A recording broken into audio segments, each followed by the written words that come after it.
DC Studios' Superman is undoubtedly one of the most anticipated movies of the summer, if not the year, with the titular Man of Steel being DC's big first bet for their movie studio, now headed by Guardians of the Galaxy's James Gunn and the studio bigwig Peter Safran.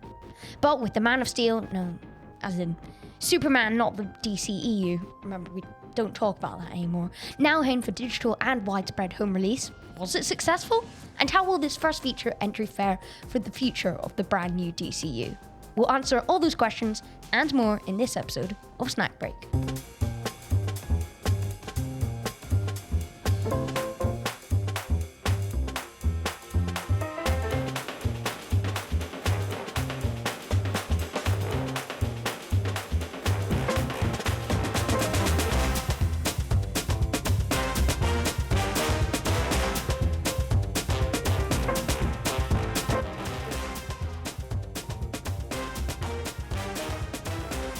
Welcome to Snack Break, the perfect podcast pop on while preparing your cup of tea or ideal snack or beverage.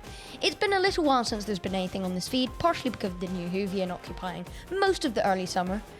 Although, as much as I hate to say it, with the way things are looking at the moment, we might not need to worry about doing any episodes of that show for at least a little while, but also just because of general busyness and other ongoing projects.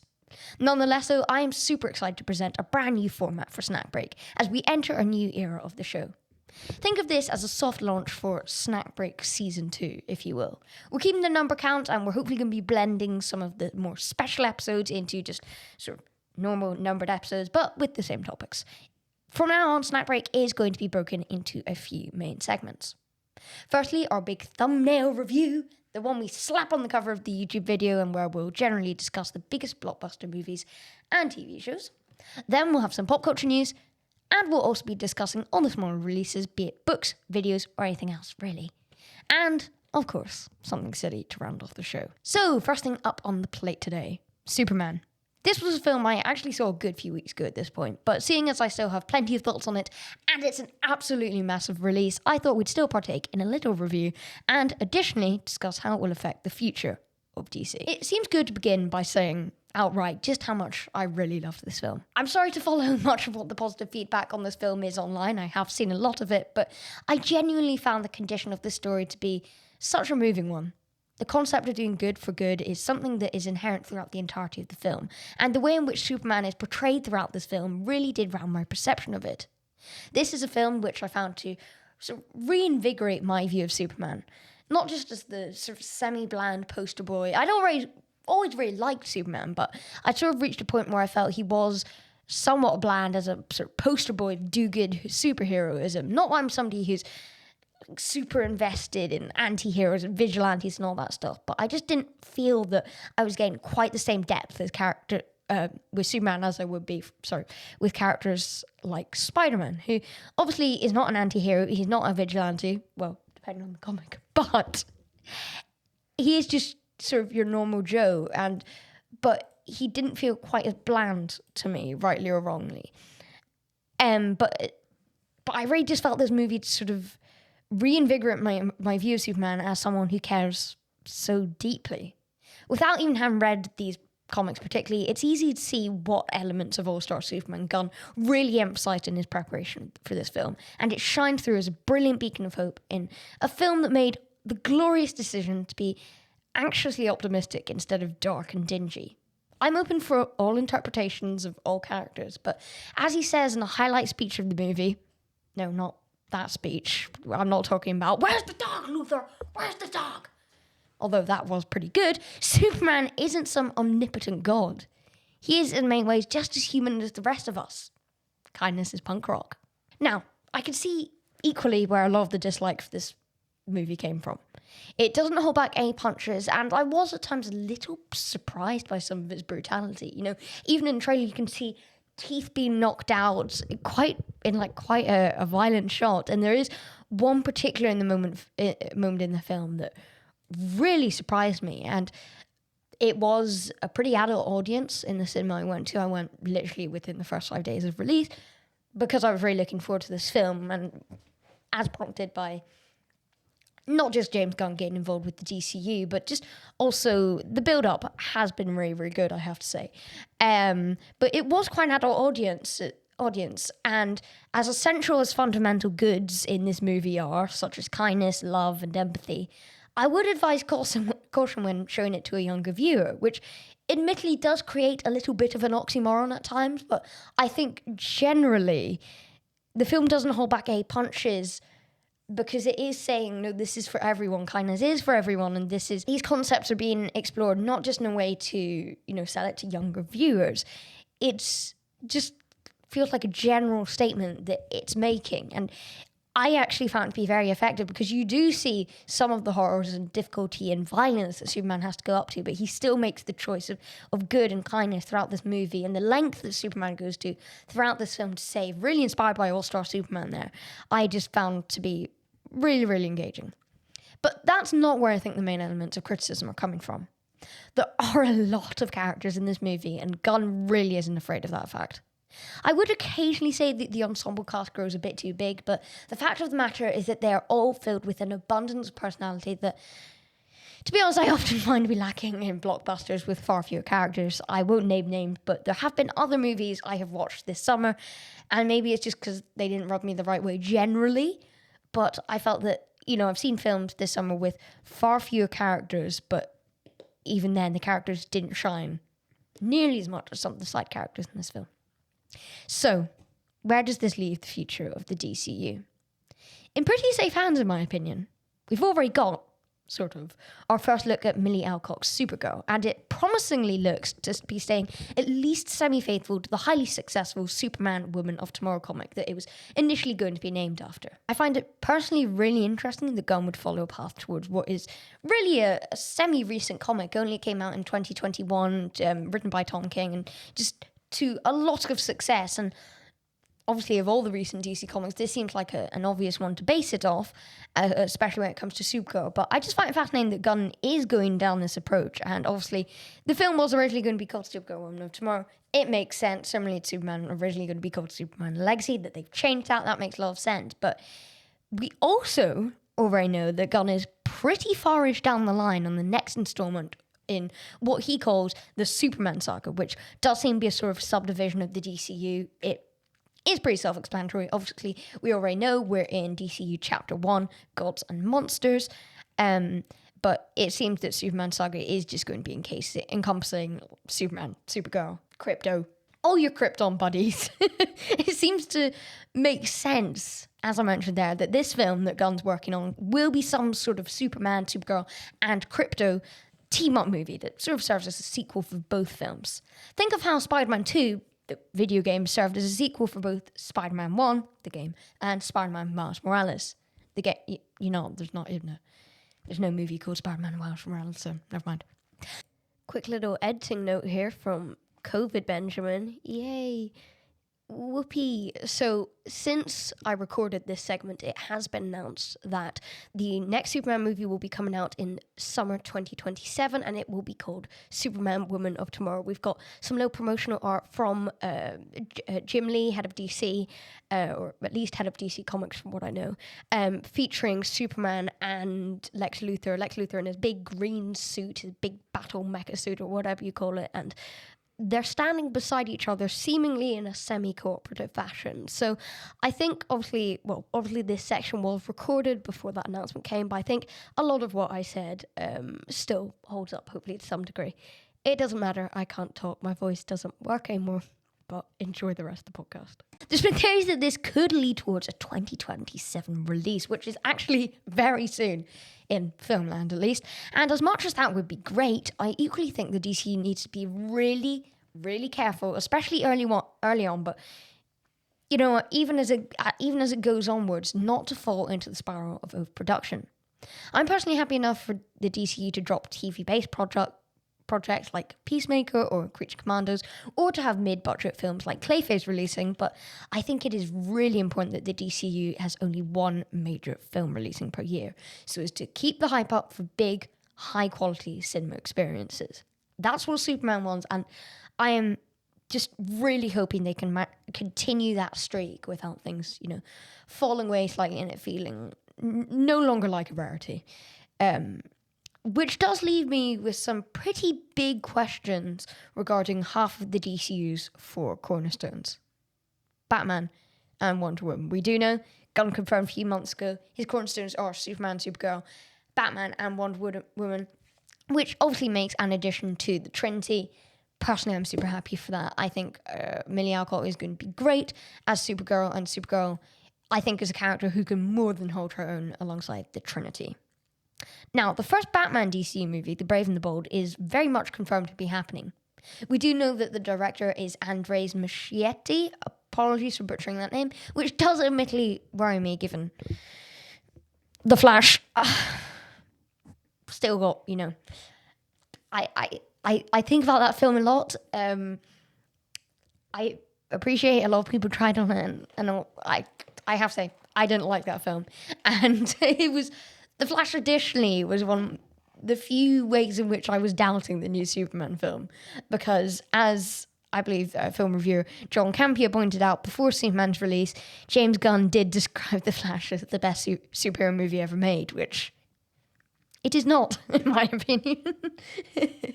But that being said, I have heard that the Andre Muschietti directed It Chapter 1 is good, so I'll give him the benefit of the doubt.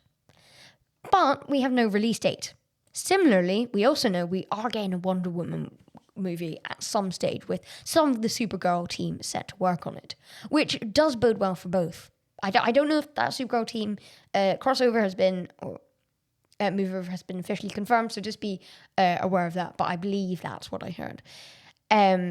But no, it bodes well for both films that Supergirl and Wonder Woman are sort of sharing teams there, even if Supergirl's done in production at this point, but no release date. We don't even have an official announcement for this film. We know Wonder Woman is on her way, very much so, but we don't really have an official announcement for this movie.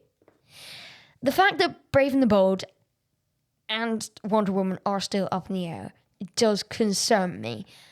Obviously, next year we are going to be getting two DCU films between Supergirl and Clayface.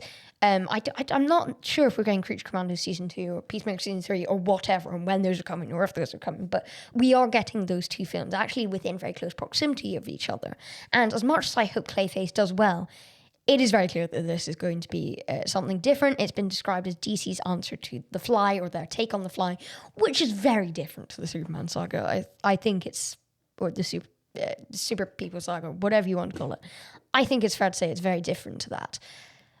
But were we to have Superman and Supergirl and Crypto, or whatever that sort of semi-sequel movie is going to be called, releasing in the same year as Brave and the Bold or Wonder Woman, I just really hope they can both deliver on quality. To round things up, I do just really want to say that this is my only concern currently for the DCU. It needs to keep this... It's earned itself a bunch of fans. I know not everyone who saw it was a fan, but I think it is really important that it keeps a sense of quality and enjoyment, and the idea of these being really good films. Even now, Marvel, as they mostly... I haven't seen Fantastic Four yet, admittedly, but from what I've seen, from those I have seen, I actually haven't seen Thunderbolt yet either, but it's been a pretty good year for Marvel so far, at least on the press side of things. But I think the issue is maybe the fact that by this point there is already a sense of oversaturation. People already feel they're getting too much, and there's TV shows and all this other stuff going on. So I think DC will really help itself if it does only go for one big blockbuster film per year. But hey, I'm not a studio executive, and neither are you. Nonetheless, though, I would... Well, maybe you are. I don't know who's watching this. Loving your work, James Gunn and Peter Safran. Yay. But what are you thinking about this? Please do leave your thoughts in the comments down below. Onwards now to a review of something that has been somewhat of a surprise hit over the past few weeks. A bizarre big release, if you will, has been Happy Gilmore 2, that Adam Sandler starring comedy that sees the titular character return to golf for the first time in years. And I'm sure Netflix are delighted. It's been their biggest movie debut ever, and with K-pop Demon Hunters still doing numbers, a bit of Happy Gilmore cash can't hurt things either, right? But is it any good? The question does remain. Well, in my opinion, not particularly. There is some good fun to be had here, but as with most straight-to-streaming comedy sequels, the best laughs originate largely from the first film, and with the exception of one great running gag, something that is largely evident throughout, it is really funny, that one gag. So, yeah, I'd watch it if only for that, but hey, I've got to do a review here. It is funny, don't get me wrong, but only funny in the way that it simply feels more like an alternate reality version of the first one than something new unto itself. The plot isn't necessarily a judgment factor of a Happy Gilmore sequel, but it admittedly takes a turn for the absurd in a way that feels somewhat unnecessary, particularly in the second half. This is also paired with an almost excessive splattering of celebrity cameos, some of which are blink and you miss it, but most of which are actually minor roles in the larger film. This use of many side characters, all of which will, in all fairness, delight golf fans, doesn't help the film with the needless ensemble cast using celebrity faces to only distract from the comedy. And when I say minor characters, I do feel I should clarify. These, again, they're not just sort of blink and you miss it. They are characters, as the definition suggests, and they do have lines, and they do have quite a lot of them at times, which I have to say I'm not a massive fan of. The film also places an over-reliance on sons of, nephews of former characters, and much as this is, in some cases at least, clearly nothing more than an enforced late development change, which, it's sad that had to happen, but it is something that clearly happened in the development of the movie. It is equally apparent that many of these characters would have been better off starring as merely a passing mention, as opposed to sacrificing valuable screen time for appearances that didn't necessarily bring many laughs at all. That being said, though, it's much easier to criticise a film than to celebrate it, so I would encourage you to watch Happy Gilmore 2. It's a fun flick filled with enough laughs to sustain some of the comedy of the original and enough golfing cameos to delight any sports fans in your life and really annoy anyone else. It is, of course, nowhere near as good as the original. The minute-to-laugh ratio, if there's such a thing, would be drastically different. But it serves well as a decent sequel and another fun helping of Sandler in the titular foul-mouthed role. I give Happy Gilmore 3 out of 5 stars. Now, before we close off what has been the first episode of As I Said at the Start, a brand new age for Snack Break, and admittedly a bit of a news-heavy show, if you will, I also want to briefly discuss something I've recently become aware of, in part due to general surfing of those interwebs, but also due to a trip down to my semi-local comic shop. I live in an area where local comic shop no longer really exists, so semi-local, where you drive into the centre of the city, sort of just has to do. It's a sad reality, but hey, it's one we have to live with. In recent months, both DC and Marvel have begun issuing smaller, cheaper paperback collections of some of their most iconic titles and runs. These are collections of all the publishers' most popular runs and feature some of the biggest writers and artists who have ever worked for their respective companies. DC, who are calling this Compact Comics, launched their lineup in June 2024 and have since expanded drastically. They're popping one of these out every 2 weeks, but I was amazed to walk into Waterstones the other day to discover a £9 collection of All-Star Superman. Yes, please. They're also a bit further along than Marvel, already serving up Batman, Court of Owls, Watchmen, Joker, as well as many more.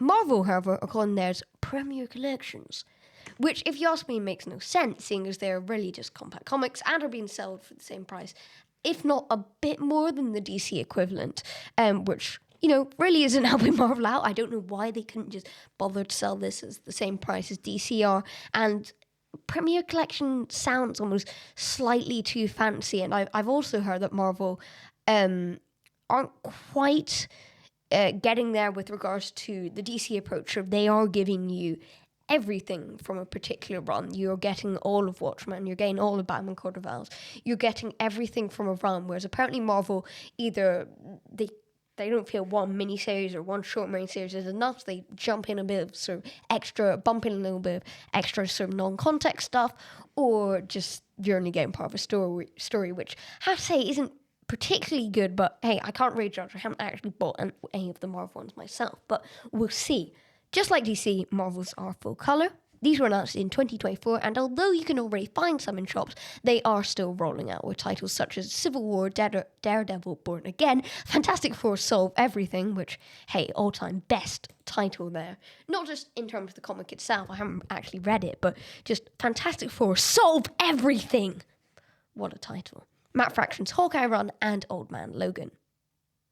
I really actually think something that Marvel could really add here is not just something Spider-Man related or X-Men related. I know we've got Old Man Logan there, but a lot of people were saying that they're surprised they haven't actually got any Spider-Man runs in there, something that I think is probably likely to change with time. But rolling over to my own little comic book collection, very fancy, we have...